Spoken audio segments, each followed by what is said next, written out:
اسماعیلات کے علاقے کو قبول فرما، یہاں کے مدارس مساجد کو قبول فرما، یہاں کے علماء فقہاء کو قبول فرما، یہاں کے حکام کو اور یہاں کے عوام کو قبول فرما، یا اللہ یہاں کی انتظامیہ کو قبول فرما۔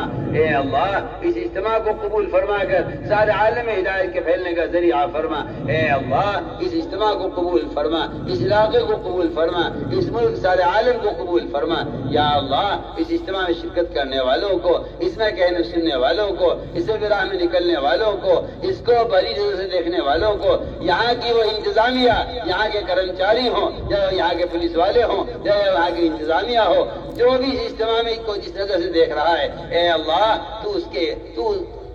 اے اللہ تو اس کی خدمات کو قبول فرما، اس اجتماع کو سب کی ہدایت کا ذریعہ فرما۔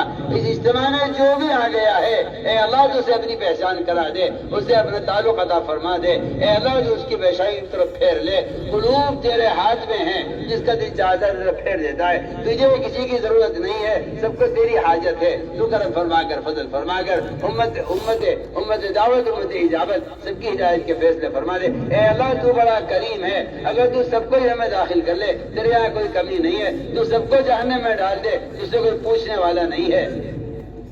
تیری ذات صمد ہے، تو نرادھار ہے، ہم محتاج ہیں، کرم فرما کر فضل فرما کر اے اللہ امت کی ہدایت کے فیصلے فرما دے۔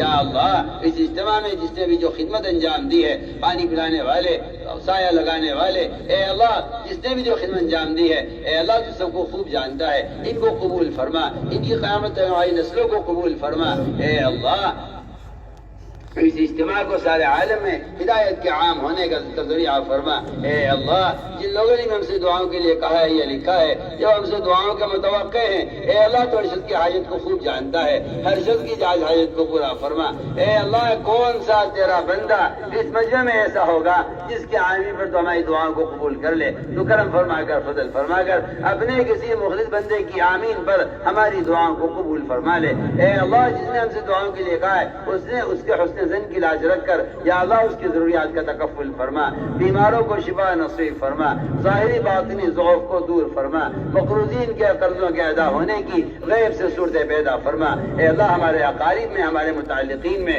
اور دور نزدیک والوں میں جتنے بھی بے اولاد ہیں، اے اللہ تو اپنے فضل سے اپنے امر کن سے ان کو اولاد نصیب فرما۔ تجھے کسی سبب کی حاجت نہیں ہے، اے اللہ تو بغیر باپ کے پیدا کرنے پر قادر ہے، تو بغیر ماں کے پیدا کرنے پر قادر ہے، تجھے کسی سبب کی حاجت نہیں ہے، تو اپنے امر کن سے بے اولادوں کو اولاد نصیب فرما۔ جن کو تو نے خوشیاں دی ہیں ان کے لیے سہولتیں پیدا فرما، جن کو تو نے اولادیں دی ہیں ان کے گھروں میں دین کے داعی اور دین کے خدام پیدا فرما۔ اے اللہ جو ناحق مقدمات محفوظ ہیں ان کی خلاصی کے فیصلے فرما۔ آخرت کا بڑا مقدمہ جو آنے والا ہے اس پر تو ہماری مدد فرما، قبر کے عذاب اور جہنم کے عذاب سے ہماری حفاظت فرما۔ آخرت کے بڑے مقدمے کا فکر امت کے دلوں میں پیدا فرما۔ اے اللہ قبر کے عذاب سے اور جہنم کے عذاب سے امت کی حفاظت فرما، موجبات مغفرت کی توفیق نصیب فرما۔ اے اللہ اپنا کرم فرما کر فضل فرما کر ہماری دعاؤں کو قبول فرما۔ ربنا تقبل منا انك انت السميع العليم وتب علينا انك انت التواب الرحيم۔ سبحان ربك رب العزة عما يصفون وسلام على المرسلين والحمد لله رب العالمين۔